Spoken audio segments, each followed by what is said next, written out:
Sebagai manusia, kita pasti pernah mengalami stres. Stres karena pekerjaan, tugas, hubungan sosial, atau mungkin karena pacar yang ngambek dan gak balik-balik.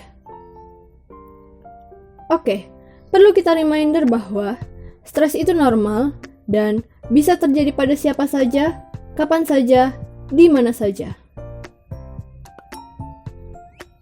Termasuk mahasiswa yang kegiatannya gak pernah libur dan tugas yang gak kelar-kelar.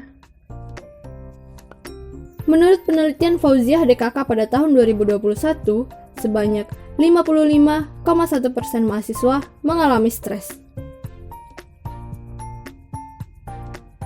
Gangguan tidur, peningkatan detak jantung, kelelahan, sering lupa, cemas, panik, mual, hingga depresi merupakan beberapa hal yang dapat terjadi akibat stres. Stres itu apa sih? Ketika kita menghadapi tekanan dan tuntutan yang berat, tubuh akan mengeluarkan reaksi negatif sebagai bentuk mekanisme.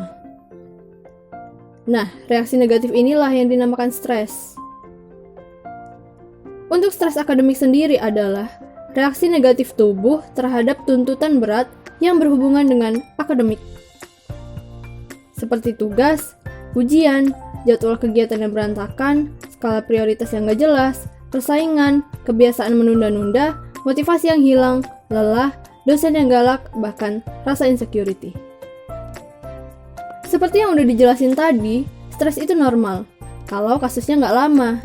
Sebaliknya, jika berlangsung lama, bisa jadi tanda akan suatu gangguan yang lebih berat. Pertanyaannya, gimana mencegah agar stres tidak bertahan lama di diri kita? Ada dua jenis pencegahan atau coping stres yang bisa dilakukan. Emotional focus coping dan problem focus coping. Emotional focus coping itu strategi penanganan yang berfokus pada emosional dengan menghindari stresor. Contohnya, mengambil jarak dengan sumber stres. Bisa dilakukan dengan relaksasi, berdoa, atau keluar sebentar membeli boba kesukaan kamu. Sedangkan problem focus coping adalah fokus penanganan stres dengan menghadapi dan menyelesaikan secara langsung stresor yang ada. Contohnya menyusun strategi penyelesaian, mencari informasi, dan bantuan mengenai tugas yang kamu miliki kepada teman atau dosen. Fakta dari hasil wawancara, masih banyak mahasiswa kurang efektif dalam menentukan strategi coping stres. Lantas, bagaimana strategi coping yang efektif?